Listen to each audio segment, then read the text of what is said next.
জীবনে মানুষ দুটো কারণে কান্না করে। একটা হচ্ছে যখন খুব আনন্দের থাকে তখন মানুষের চোখে জল এসে যায়, যাকে বলে আনন্দ অশ্রু। খুব আনন্দ, তখন তার চোখে জল এলো। আরেকটা কারণে মানুষ কাঁদে যখন সে খুব দুঃখে থাকে, তাকে বলে শোকাশ্রু, দুঃখের সময় যে কাঁদে। তাহলে যেদিন গৌরাঙ্গের নাম নিতে গিয়ে আমাদের চোখে জল এসে যাবে, সেই যে চোখে জল এলো সেটা কি দুঃখের জন্য এলো না আনন্দের জন্য এলো? প্রথম পংক্তিতে এটাই হচ্ছে বিচার্য বিষয়। মনে রাখবেন, ভগবানের নাম নিয়ে আমরা নাচতে পারি সবাই। একটা ভালো ভজন গান হলো, নিচে দিলাম, সকলে হাততালি দিল। ভগবানের নাম নিয়ে অনেক ভালো ভালো তত্ত্ব কথা আমরা বলি, জ্ঞানের কথা বলি। ভগবানের নামকে কেন্দ্র করে ভালো ভালো সুরে গানও আমরা গাই। কিন্তু ভগবানের নাম নিয়ে কেঁদে ফেলাটা, এইটা কিন্তু একটা বিরাট বড় ব্যাপার। যদি বলেন কেন ভগবানের নাম নিয়ে কেঁদে ফেলাটা অনেক বড় ব্যাপার, মনে রাখবেন ভগবানের নাম নিয়ে তারই চোখে জল আসবে যার প্রতি ভগবানের করুণা হবে। রামকৃষ্ণ পরমহংসদেব বলেছিলেন, ঈশ্বর সবার মধ্যে আছে কিন্তু ঈশ্বরের মধ্যে সবাই নাই, যার জন্য মানুষের জীবনে এত দুঃখ। যে গরুটা বারবার শিং দিয়ে তেড়ে আসে গুঁতোতে, ওর মধ্যে ঈশ্বর আছে। তাহলে যে মানুষটা বারবার গরুটার কাছে ছুটে যাচ্ছে, গরুটাকে দড়ি ধরে টেনে দিল, শিংটা ধরে নাড়িয়ে দিল, মানুষটার মধ্যেও ঈশ্বর আছে। এবারে পাশ থেকে আরেকজন ওই লোকটাকে বলছে, তুমি গরুটাকে বেশি বিরক্ত করো না, ও কিন্তু তোমায় গুঁতো দেবে।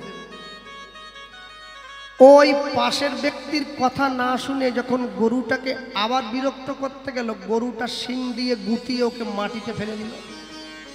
তো ব্যথা পেয়েছে, উঠে দাঁড়িয়ে ভগবানকে বলছে, কোথায় গরুটার মধ্যে যদি তুমি থেকে থাকো তাহলে আমার মধ্যেও তুমি আছো, কই গরুটা আমায় গুঁতো দিল কেন?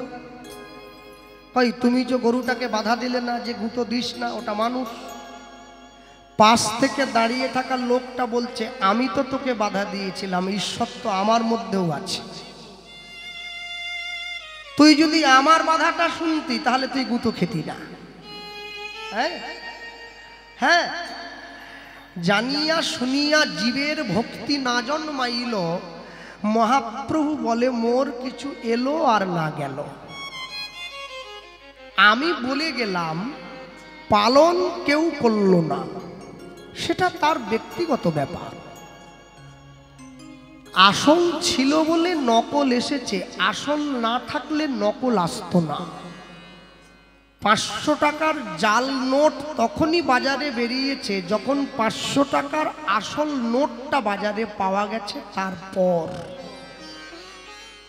শুদ্ধ ভক্ত বৈষ্ণব জগতে আছে বলেই অনাচারীগুলোকে মানুষ দেখতে পাচ্ছে। যদি শুদ্ধ বৈষ্ণব না থাকতো, অনাচারীগুলোকে দেখতে পেত না। আলো ছিল বলে অন্ধকারকে বোঝা যায়, আলো না থাকলে অন্ধকারকে বোঝা যায় না।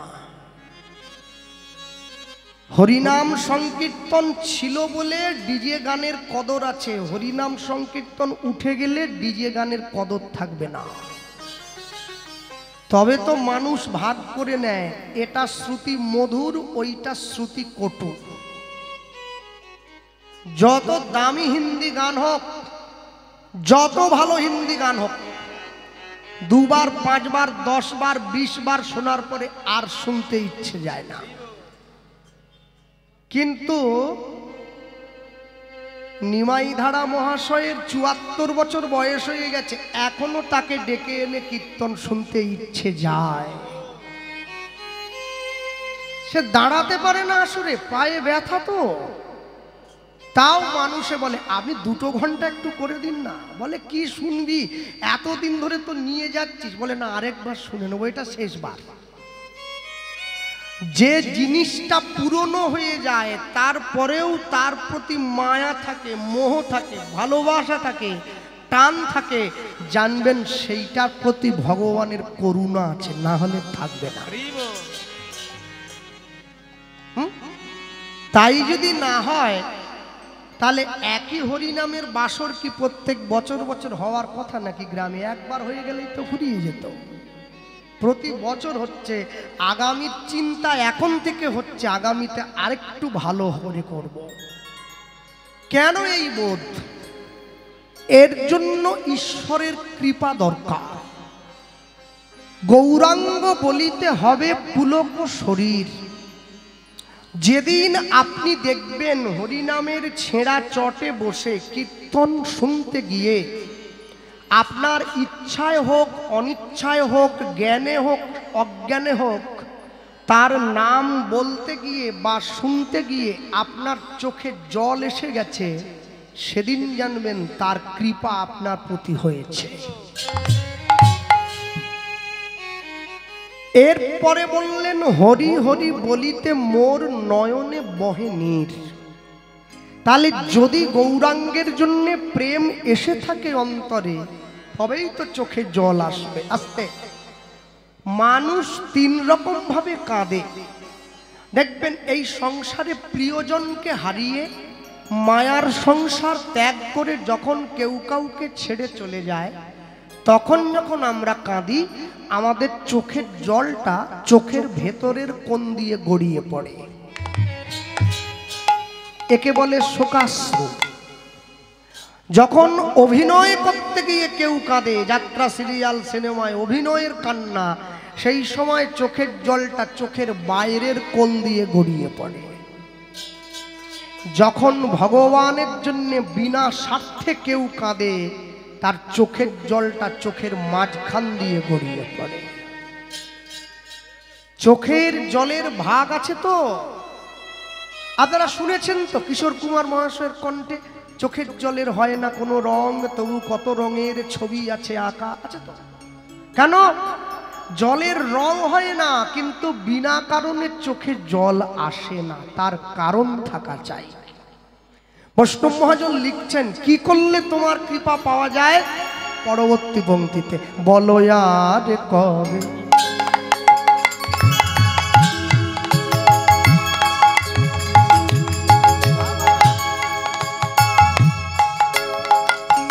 বলো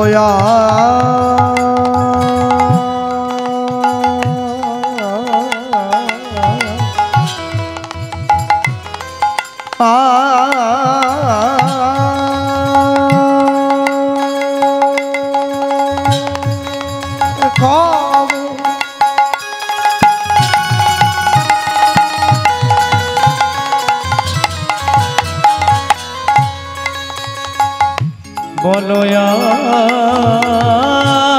আর কবে, আর কবে, আর কবে নিতাই চাঁদ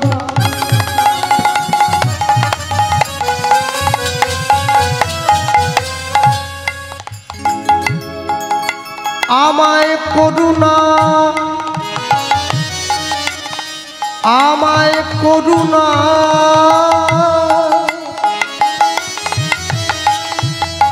আমায় করুণা, করুণা করিবে। বলো আর কবে নিতাই চাঁদ দয়া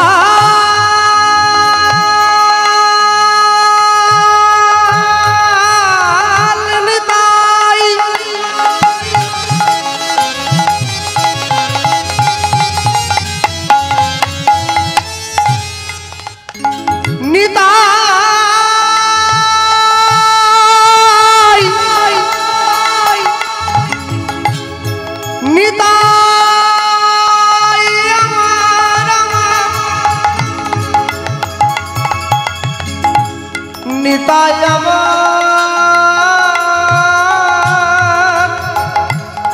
নিতাই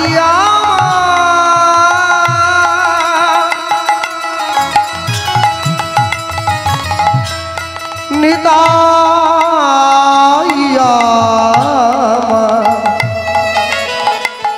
নিতাই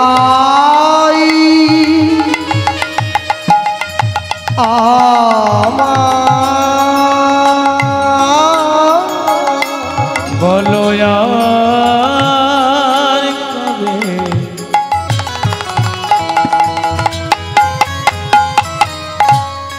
নিতাই উলুধ্বনি নিতাই গৌর হরি বল। আমায় করুণা করুণা করুণা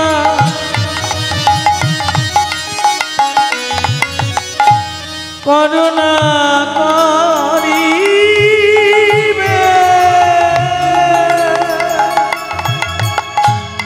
করুণা করিবে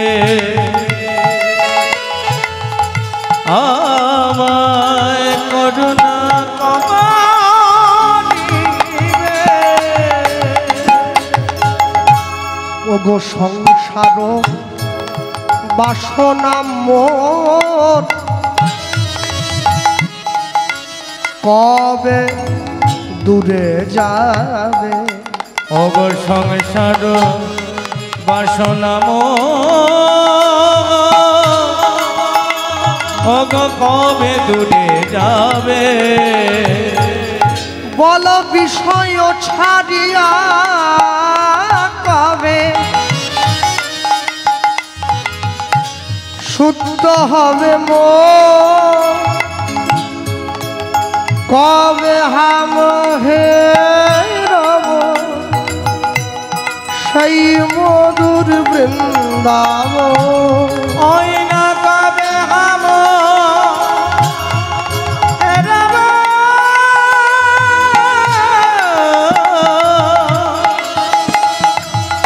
মধুর বৃন্দাবন। মধুর বৃন্দাবনে আমি কবে বা যাব। মধুর বৃন্দাবনে কবে বা যাব। মধুর বৃন্দাবনে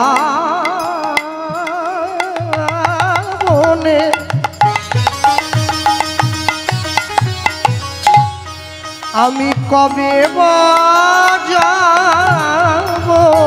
মধুর বৃন্দাবনে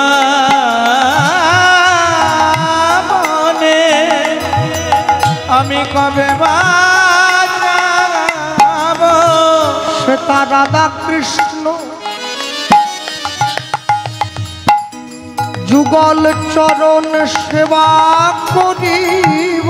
মধুর বৃন্দাবনে কবে বা যাব।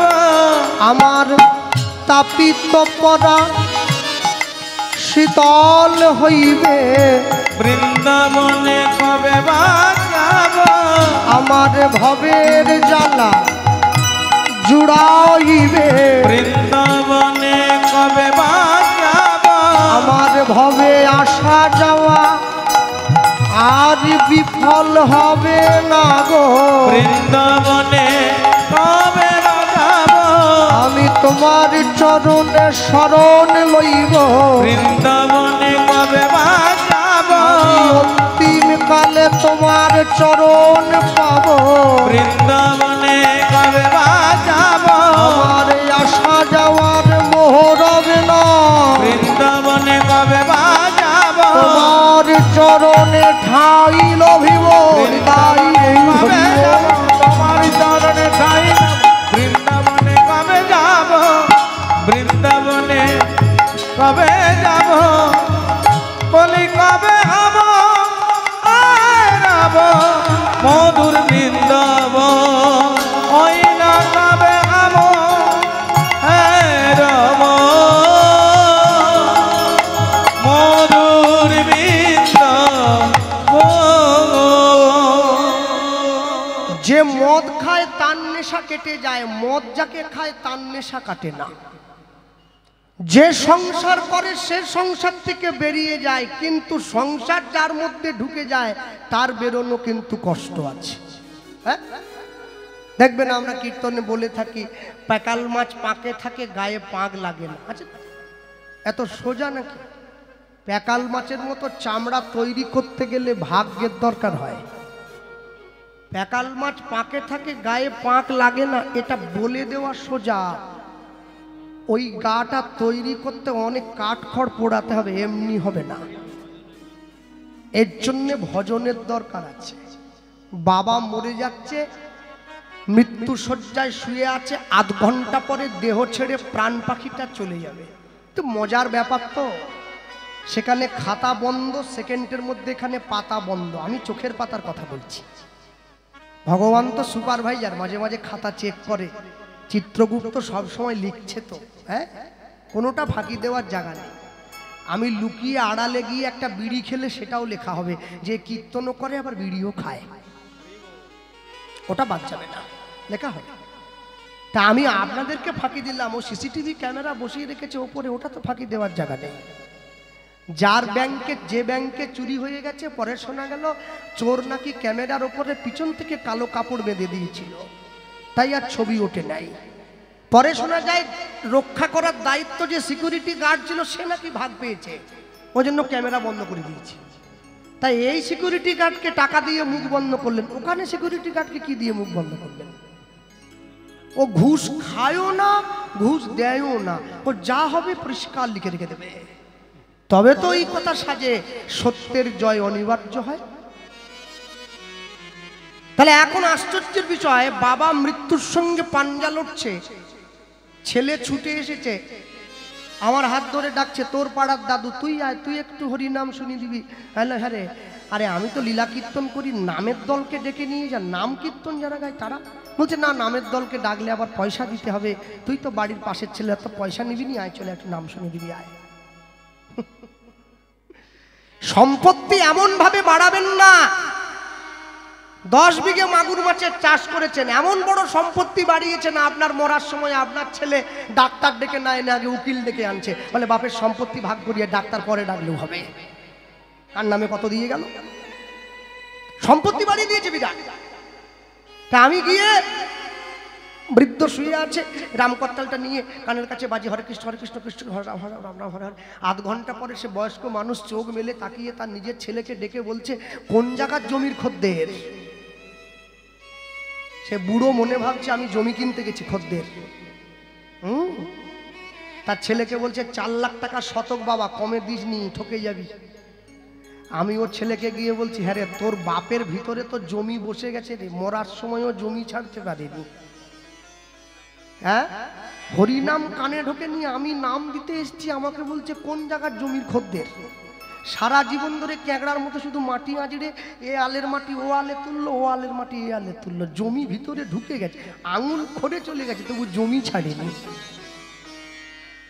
জীবন থেকে আমরা সহজে কেউ পালিয়ে যেতে চাই না, কিন্তু যেতে আমাদের হবে।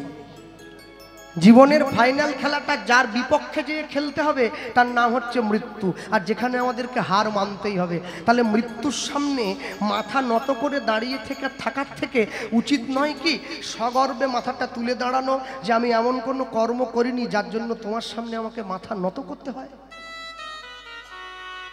তুমি আমাকে নিয়ে যাও, তাতে ক্ষতি নাই। হ্যাঁ, আমি গত বছর আমাদের এখানে এসেছিলাম, রাত্রি 10টায় আমার আসর ছিল, আমি তখনই মনে মনে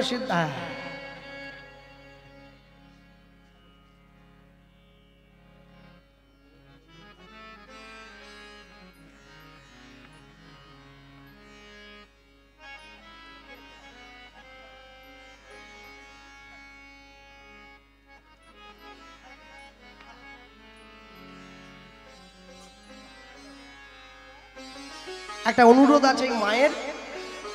ওই মা স্বপ্ন দেখেছে, ওই মায়ের যে গোপাল আছে কোলে, সেই গোপালকে কোলে নিয়ে একটা গান কীর্তন জগতে ইউটিউবের মাধ্যমে খুব ভাইরাল হয়েছে, আমার ওই পাষাণ বলিয়া ডাকিছ যারে।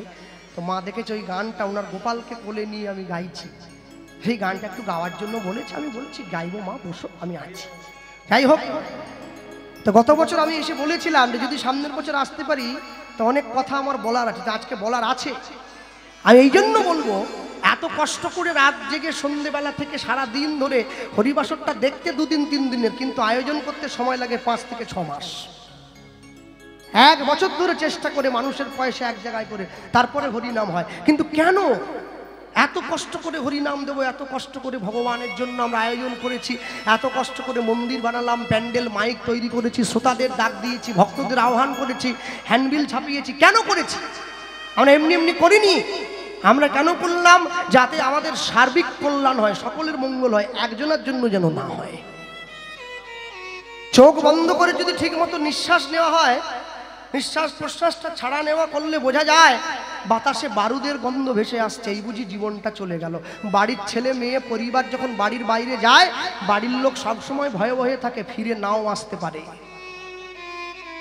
সমাজ যেইভাবে চলে যাচ্ছে, একটু একটু রসাতলের দিকে, একটু একটু করে নিচের দিকে অবক্ষয়ের পথে চলে যায়।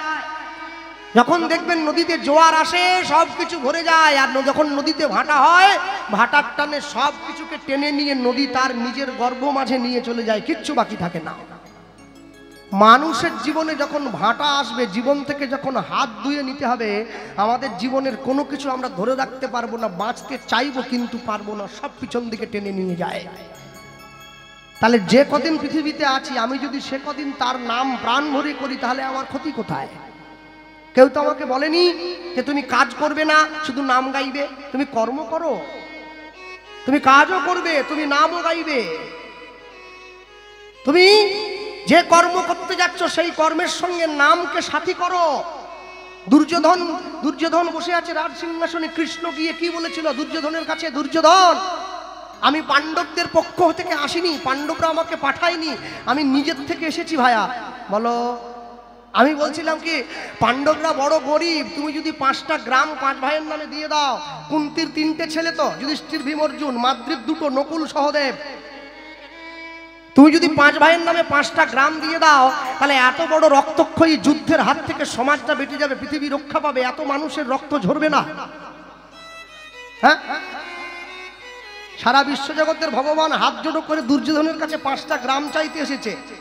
তুমি 5টা গ্রাম 5 ভাইয়ের নামে দিয়ে দাও। আমি বলছি ওরা ওটা নিয়ে সুখী হবে, তুমি পুরো হস্তিনাপুরটা নিয়ে নাও না, পুরো রাজ্য নাও। দুর্যোধন কি বলেছিল? শুনবো না তোমার কথা, কখনো মানিনি, বিনা যুদ্ধে নাহি দেব সুচাগ্র মেদিনী। 5টা গ্রাম তো দূরের কথা, সূচের অগ্রভাগে যতটুকু মাটি ওঠে সেইটাও পর্যন্ত দেব না বিনা যুদ্ধে।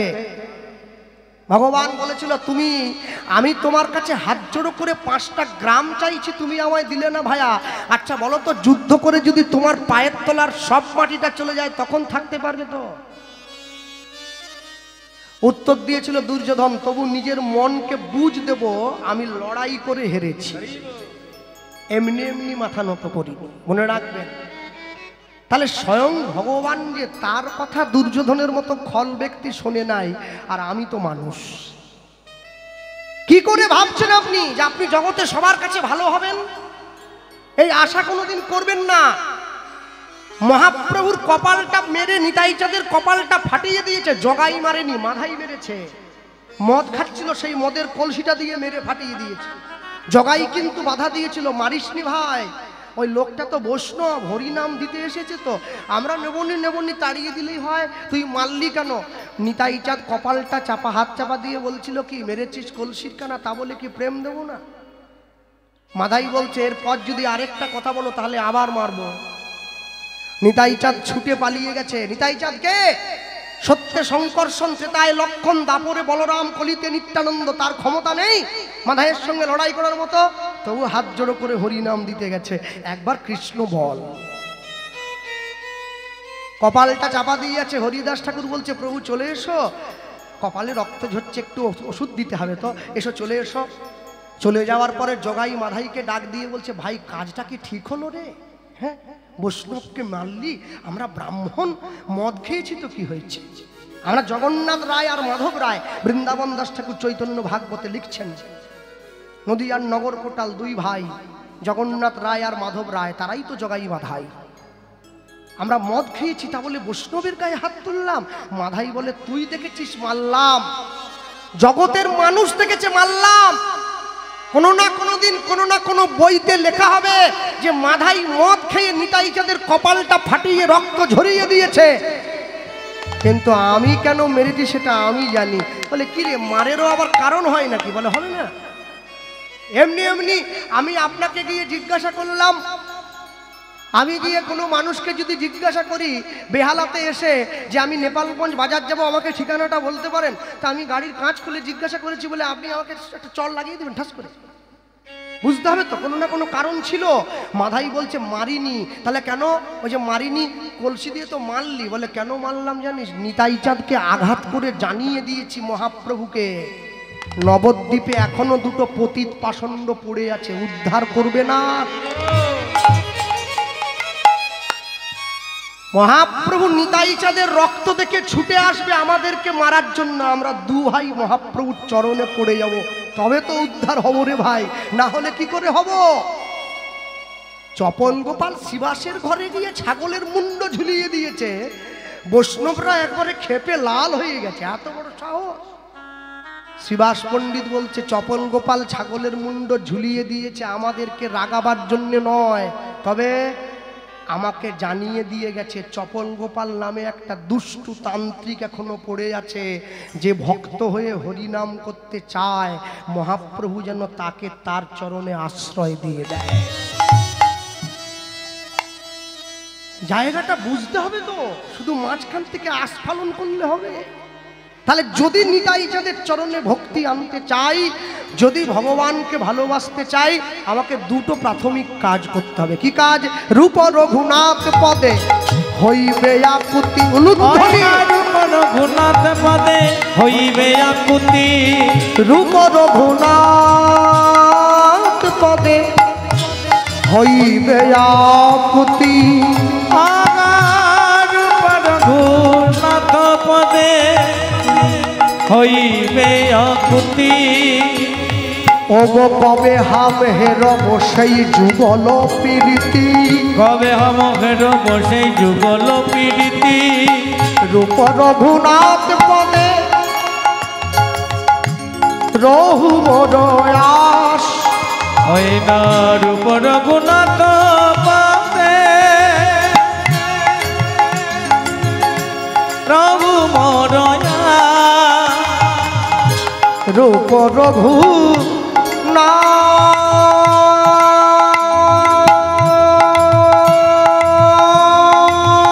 পদে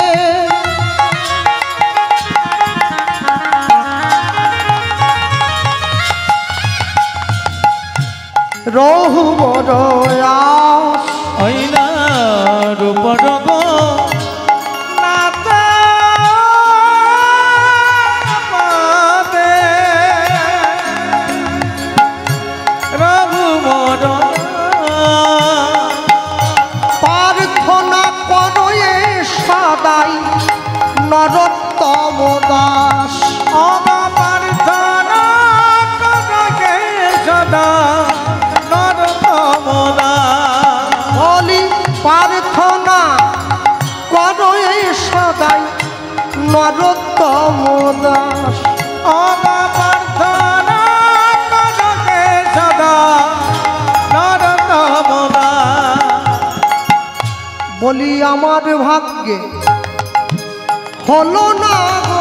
আমার ভাগ্যে হলো না গো। বলি আমার ভাগ্যে হলো না গো। আমার ভাগ্যে হলো না গো। সবাই তোমার নাম পেল, আমার ভাগ্যে হলো না গো। এমন পতিত পাবন অবতারে। আমার ভাগ্যে হলো না গো। বলি আমি পতিত রইলাম পড়ে। আমার ভাগ্যে হলো না গো। বলি পতিত পাবন অবতারে। আমার ভাগ্যে হলো না গো। বলি ঠাই দিও গো চরণ তলে হরি বল। আমার ভাগ্যে হলো না গো। আমার ভাগ্যে হলো না গো। আমার ভাগ্যে হলো না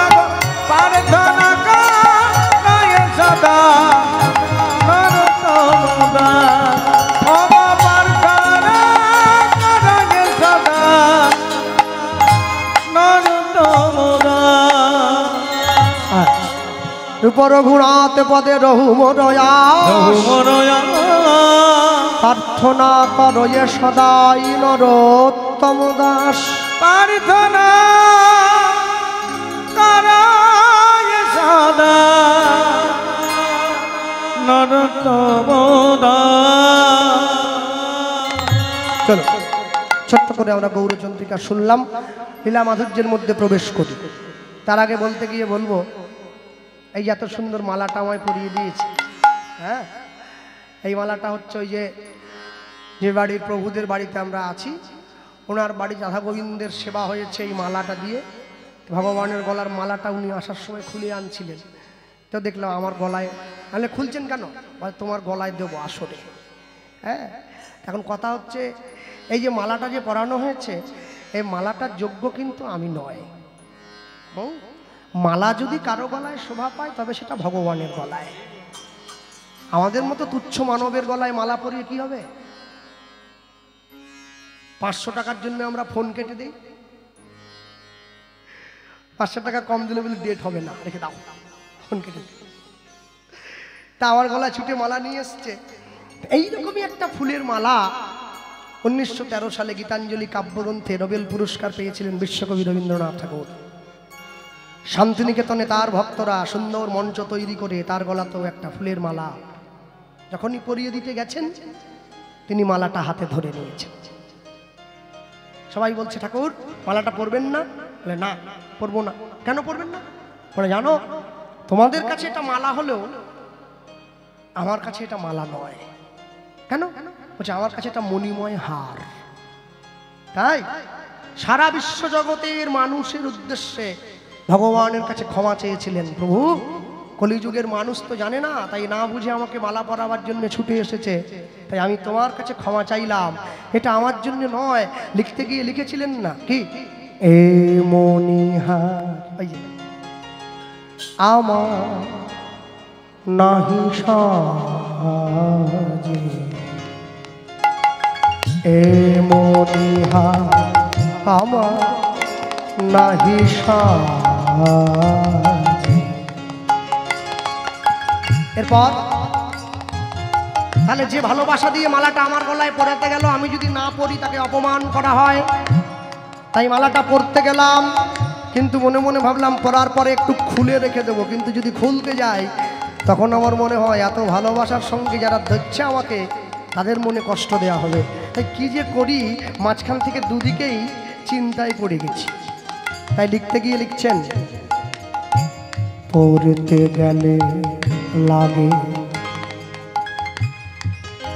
এরে, ছিঁড়তে গেলে বাঁধে,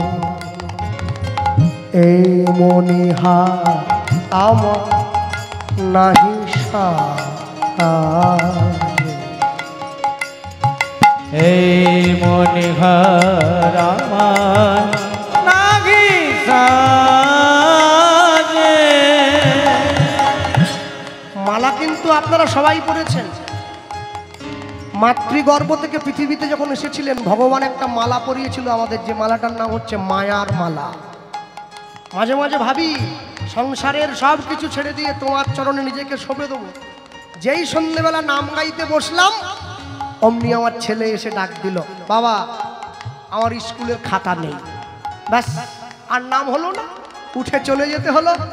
আবার মাঝে মাঝে ভাবি একা একা বসে বৃদ্ধ বয়সে তোমার নাম করব, কিন্তু বুড়ো হয়ে গেছি তো, গলায় আর সুর বেরোয় না, গলা জড়িয়ে যায়।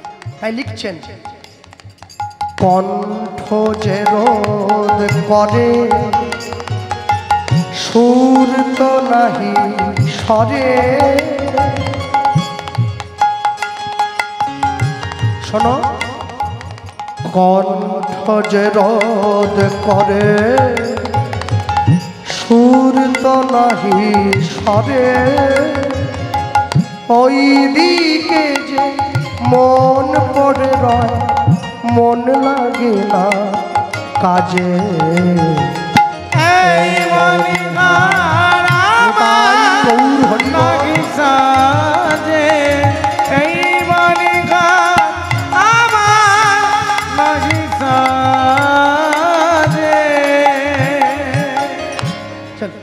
ছোট্ট কথা শুনলাম। লীলা মাধুর্য প্রচার করতে গিয়ে অনেক বড় আছে, সময় লাগবে। বলতে গিয়ে বলবো, আজ আমরা শুদ্ধ বৈষ্ণবের কথা শুনব। শুদ্ধ বৈষ্ণবের কথা শুনলে, ভক্তের কথা শুনলে অন্তরে ভক্তির হৃদয় হয়। হ্যাঁ, আমি এভাবেই কথাটা প্রচার করব আপনাদের মাঝে। ভক্তমণ্ডলী, ভক্তিমতী মায়েরা, মনে রাখবেন, যারা আপনারা কীর্তন জগতের সঙ্গে দীর্ঘদিন থেকে যুক্ত, দীর্ঘদিন থেকে আমার জন্মের আগে থেকে কীর্তন অনেক বাড়ির লোকেরা করে, অনেকে শুনেও থাকে। তো আমি বলতে গিয়ে বলবো, কীর্তন জগতে 6 জন বৈষ্ণবের নাম আমরা পাই, যাদের জন্য ভক্তি জগৎ টিকে আছে এখনো পর্যন্ত। 6 জন কে? জয়রূপ, সনাতন ভট্ট রঘুনাথ, শ্রীজীব গোপাল ভট্ট দাস রঘুনাথ। এই 6 গোসাইয়ের করি চরণবন্দন, যা হইতে বিঘ্ননাশ অভীষ্ট পূরণ। এই 6 গোসাই যবে ব্রজে কইলেন বাস, ব্রজে রাধাকৃষ্ণের নিত্য লীলা ভুবনে প্রকাশ। নিতাই গৌর প্রেমানন্দে হরি বল হরি বল। এটা কখন গাই? ওই পদে গাই, একদম যখন শেষে হয়, হরি হরায় নম, কৃষ্ণ যাদবায় নম, যাদবায় মাধবায় কেশবায় নম, সেইখানে আমরা গাই। এই যে 6 জন গোসাইয়ের নাম বললাম, মনে রাখবেন, এই 6 জন গোসাই এমনই যাদের দেখে বনের হিংস্র বাঘ পর্যন্ত কৃষ্ণ প্রেমে মাতোয়ারা হয়েছে। বৈষ্ণব জগতের যত নিয়ম আইন কানুন সব এই 6 জন বৈষ্ণবের হাত ধরে এসেছে। এই 6 জন বৈষ্ণব, এদের মধ্যে থেকে আমরা 4 জনকে বেছে নিলাম। কে কে 4 জন? তাকান। নামে ঠাকুর হরিদাস, হরিদাস, প্রণামে রঘুনাথ দাস, রঘুনাথ, আচার্য শ্রী রামানন্দ, রামানন্দ, হরিনামে প্রচারে শ্রীপাদ নিত্যানন্দ, শ্রীপাদ নিত্যানন্দ। নামে ঠাকুর হরিদাস। হরিদাস ঠাকুরের মতো এত হরিনাম আজ পর্যন্ত কোনো বৈষ্ণব করতে পারে নাই। দিবানিশি 3 লক্ষ নাম গায় যে সাধু, মাসে 3-3 90 লক্ষ, 1 কোটি নাম গাইত যে বৈষ্ণব, নামে ঠাকুর হরিদাস। এরপর প্রণামে রঘুনাথ দাস। রঘুনাথ দাস গোস্বামীর মতো এত প্রণাম কোনো বৈষ্ণব করতে পারে নাই। প্রত্যেক দিন বৃন্দাবনে রাধাকুণ্ডের পাড়ে গিয়ে 1000 বৈষ্ণবের চরণে মাথা ঠুকে প্রণাম জানিয়েছেন। জীবনের শেষ দিনে কপালের মাঝখানটায় গর্ত হয়ে গিয়েছে। তারপরে বললেন আচার্য শ্রী রামানন্দ। রামানন্দ রায়ের মতো করে গৌর ভক্তির আচরণ কোনো বৈষ্ণব করতে পারে নাই। যদি বলেন কেন? যারা বাড়িতে ফুল গাছ লাগিয়েছেন, দেখবেন রাত্রিবেলা যখন ঘুমোতে যাচ্ছেন, ঘুমোতে যাওয়ার সময় দেখলেন ফুলটা কুঁড়ি হয়েছে, সকালবেলা ঘুম থেকে উঠে দেখলেন ওটা কুঁড়ি নয়, ওটা ফুল হয়েছে। তাহলে আপনি ফুলটা দেখলেন, কুঁড়িটা দেখলেন, কিন্তু কেমন করে একটু একটু করে ফুলটা ফুটে কুঁড়ি থেকে ফুল হয়ে যাচ্ছে, এটা কে দেখেছে? কেউ দেখিনি। আমরা রাধাকৃষ্ণ মিলিত তনু গৌর আমরা সবাই শুনেছি, কিন্তু কেমন করে রাধাকৃষ্ণ একটু একটু করে মিলে গৌর হয়ে যাচ্ছে, এটা আমরা কে দেখেছি? কে? গোদাবরী গঙ্গাত্রী রায় রমানন্দ দেখেছিল। তবে প্রভু হাসি তারে দেখাইলা স্বরূপ, রসরাজ মহাভাব দুহু একরূপ। আর একদম শেষে গিয়ে বললেন হরিনাম প্রচারে শ্রীপাদ নিত্যানন্দ। নিতাই যাদের মতো করে এত হরিনাম প্রচার জগতে কেউ করতে পারবে না। মার খেয়েও হরিনাম দিতে গেছে, এহেন বৈষ্ণব জগতে পাওয়া যায় নাকি? ওই দ্বিতীয় ব্যক্তি যার কথাটা বললাম, আমরা তার কথা শুনবো। হরিবাসরে দাঁড়িয়ে এত সুন্দর পরিবেশ, সকলে ধৈর্য রাখবেন, ধৈর্য ধরে বসে আলোচ্য লীলা মাধুর্য প্রসঙ্গ পরম বৈষ্ণব মহাজন শ্রীল রঘুনাথ দাস গোস্বামীর জীবনী কথা। নিতাই গৌর প্রেমানন্দে হরি বল হরি বল। তার পূর্বে আমি বলে নেই, এই যে চ্যানেল এসছে একে তো আমি চিনি। দাদা আপনার চ্যানেলের কি নাম? আগে ভাগবত তত্ত্ব। আচ্ছা, আপনার চ্যানেল থেকে কি ওই ঠাকুর মশাইয়ের কীর্তন ছাড়া হয় নাকি? বেশ, এখানে আমরা মানুষ তো, ঠাকুরের কীর্তন যে চ্যানেলে আপলোড হবে আমরা সে চ্যানেলে গান ছাড়তে দেই না। যাক, পারবো না, চলতে পারবো না। তাই বলতে গিয়ে বলবো শুরুতে এইভাবে কথাটা। আপনাদের দক্ষিণ 24 পরগনা, এটা কলকাতা ঘেঁষা একদম। আপনাদের এই জেলার পরেই আছে হাওড়া, তারপরে আছে হুগলি। হাওড়া থেকে ট্রেন ধরে একটা স্টেশন আছে, যে স্টেশনটার নাম হচ্ছে ব্যান্ডেল। এই ব্যান্ডেল প্ল্যাটফর্মে নেমে 21 কিলোমিটার দূরে গেলে একটা গ্রাম পড়ে, যে গ্রামটার নাম হচ্ছে আদি সপ্তক গ্রাম, এখনো আছে। এই আদি সপ্তক গ্রামের একই বাড়ির দুই ভাই, দুইজনেই জমিদার। বড় ভাইয়ের নাম হিরণ্য দাস, ছোট ভাইয়ের নাম গোবর্ধন দাস। আশ্চর্য কি, দুই ভাইয়ের অর্থ সম্পদ প্রতিপত্তি প্রচুর ছিল। দুই ভাইয়ের কর্ম কি ছিল, দুই ভাই প্রত্যেক বছর সারা বাংলার থেকে খাজনা আদায় করে দিল্লিতে হুসেন শাহের দরবারে পাঠাত। হুসেন শাহ এই দুই ভাইয়ের কর্মে খুশি হয়ে আজ থেকে 500 বছর আগে এই দুই ভাইকে বেতন দিতেন বছরে 9.5 লক্ষ টাকা, যেটা বর্তমান বাজারে 100 কোটি টাকার থেকেও বেশি। শোনা যায় একসময় পুরো হুগলি জেলা নাকি তাদের আওতায় ছিল। কিন্তু ভগবান তো সবাইকে সব জিনিসটা পূরণ করে দেয় না, দেয় কি? দেয় না। যে কীর্তনিয়ার গানের গলাটা খুব সুন্দর তাকে দেখতে আমার ভালো না, আর যার শাস্ত্রের জ্ঞানটা প্রচণ্ড তার গানের গলাটা ভালো নয়। কিন্তু যার দুটোই ভালো, গানের গলাটাও ভালো, শাস্ত্রের জ্ঞানটাও ভালো, তার তো 1 বছর আগে সব ডেট বুকিং হয়ে যায়, কোনো ফাঁকা নেই। কোকিলকে রূপ কণ্ঠ দিয়েছে, রূপটা কেড়ে নিয়েছে। ময়ূরকে রূপ দিয়েছে, কণ্ঠটা কেড়ে নিয়েছে। সাধুকে সন্তুষ্টি দিয়েছে, সংসার কেড়ে নিয়েছে। সংসারী জীবকে সংসার দিয়েছে, সুখ কেড়ে নিয়েছে। হ্যাঁ, যে লোকটা মাসে 80,000 টাকা বেতন পায় তাকে গিয়ে প্রশ্ন করুন, বাবা কেমন আছেন? বলে মোটামুটি, খুব ভালো নাই। হ্যাঁ, যে লোকটা এত বড় লোক, পিসিচন্দ্র জুয়েলার সোনার দোকান, তাকে গিয়ে জিজ্ঞাসা করুন তার মালিককে কেমন আছেন? বলে ভালো না, মোটামুটি, শরীরটা ভালো না। হ্যাঁ, যে টোটো চালিয়ে ভাত খায় তাকে বলুন দাদা কেমন আছেন? বলে চলে যাচ্ছে, কোনো রকম চলে যাচ্ছে। টোটোওয়ালাও বলে মোটামুটি, সোনার দোকানদারও বলে মোটামুটি, 1 লাখ টাকা বেতন যে পাই স্কুল মাস্টার সেও বলে মোটামুটি। তাহলে ভালো আছে কে? ভালো কেউ নেই। সংসারী জীবকে সংসার আগুনে জ্বলতেই হবে। It is the universal truth, মেনে নিতেই হবে। সংসারী জীব আমরা, আমি, আপনি সকলে আমাদেরকে দুঃখের আগুনে পুড়তেই হবে, কষ্ট পেতেই হবে। বাচ্চা যখন মাতৃগর্ভ থেকে পৃথিবীতে আসে, মায়ের পেট থেকে পড়েই ছেলে হাঁটতে পারে না, হামাগুড়ি দেয়, তাই তো নাকি? আগে পাশ ফেরে, চিত থেকে উল্টে যায়, আবার মা সোজা করে। 1 মাস, 2 মাস, 3 মাস, 6 মাস, 8 মাস হামাগুড়ি দেয়, দাঁড়াতে পারে না। মা তাকে ধরে দাঁড় করায়, মা বলে আমার কাজ আছে, দেওয়াল ধরে দাঁড়া। পড়ে যায়, কাঠু কেটে যায়, রক্ত বেরিয়ে যায়। মা বলছে, এই রক্ত বেরিয়ে গেল। ঠাকুমা ছুটে এসে বলছে, রক্ত না ঝরালে চলতে শিখবে কি করে? ভালো করে ভেবে বলবেন তো, একটা গরুর যখন বাছুর হয় কতক্ষণ লাগে দাঁড়াতে? আধ ঘন্টার মধ্যে দাঁড়িয়ে পড়ে, উঠে হাঁটতে শুরু করে দেয়। তারপরেও মানুষ বলে আমরা সর্বশ্রেষ্ঠ জীব। তোমার নিজের দাঁড়াবার মতো ক্ষমতা নেই, দেওয়াল ধরে তোমাকে দাঁড়ানো শিখতে হচ্ছে জীবনের শুরুতে। হ্যাঁ, তুমি সর্বশ্রেষ্ঠ জীব বলে দাবি করছো নিজেকে। কখন দাবি করবে জানো? সব সময়ের জন্য মনে রাখবে, পৃথিবীতে যত জীবজন্তু আছে তার সঙ্গে মানুষের তফাৎ কি? মানুষ ভগবানের নাম শুনতে পারে, বলতে পারে, ভগবানের নাম নিয়ে নয়নের জল ফেলতে পারে, জীবজন্তু পশুরা কোনোদিন পারে না। এটাই হচ্ছে মানুষের সঙ্গে বাকি জীবেদের তফাৎ। হ্যাঁ, ভগবান এই দুই ভাইকে সব দিয়েছে, কিন্তু এই জমিদারিটা ভোগ করার মতো কোনো সন্তান উত্তরাধিকারী দেয়নি। 2 ভাই ভগবানের কাছে গিয়ে নিত্য কাঁদে, প্রভু তুমি আমাদেরকে সব দিলে, কিন্তু একটা সন্তান দিলে না, আমাদের মৃত্যুর পরে জমিদার হবে যে। ভগবান বলে না, দেব না। কেন? বলে দেইনি বলে তো আমাকে ডাকছিস, দিলে তো আর ডাকতি না। এই যে মায়েরা বসে আছে, প্রত্যেক দিন সন্ধ্যেবেলা সিরিয়াল দেখে, ভালো ভালো সিরিয়াল, স্টার জলসা, জি বাংলায়।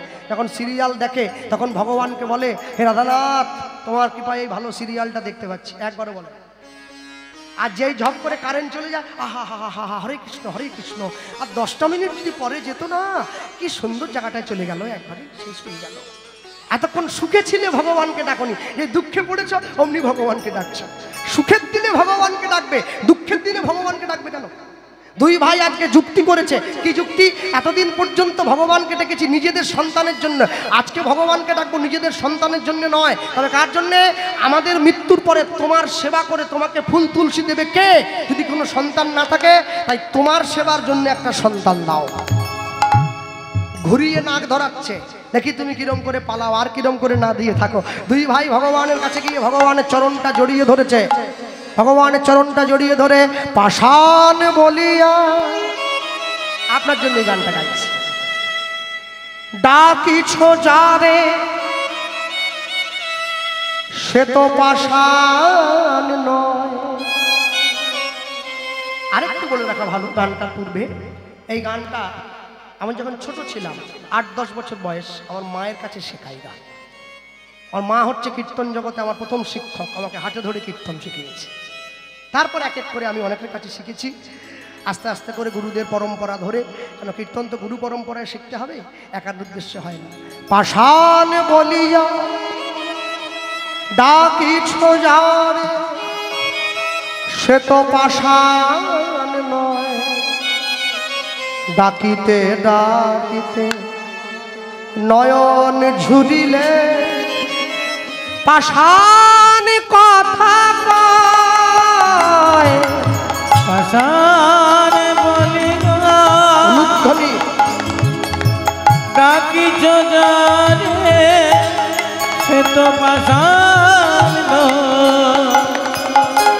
ডাকিতে ডাকিতে নয়ন ঝুলিলে পাষাণ কথা কয়। পাষাণ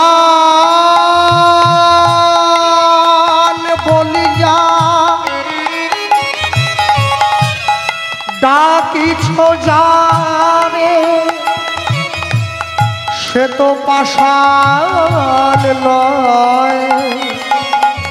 ডাকিতে ডাকিতে হৃদয় গলিলে পাষাণ কথা কয়। পাষাণ বলিয়া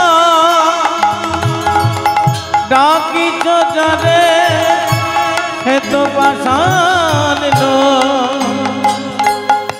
ডাকিতে ডাকিতে নয়ন ঝুলিলে পাষাণ কথা কয়। আমি পাষাণ নই, আমি পাষাণ নই, আমি পাষাণ নই, আমি পাষাণ নই, আমি পাষাণ নই, আমি পাষাণ নই, আমি পাষাণ নই, আমি পাষাণ নই। কি দিয়া তোমায় বুঝিব বলো, কি আছে মোর সম্বল। কি দিয়ে তোমায় বুঝিব বলো, কি আছে মোর সম্বল। কি দিয়া তোমায় বুঝিব বলো, কি আছে মোর সম্বল। কি দিয়ে তোমায় বুঝিব বলো, কি আছে মোর সম্বল। ভক্তি অশ্রু দিয়া তোমা বুঝিব চরণ তল। ওই না ভক্তি দিয়া তোমায় বুঝিব চরণ তল। নানা পাষাণ বলিয়া ডাকিছ যারে সে তো পাষাণ নয়।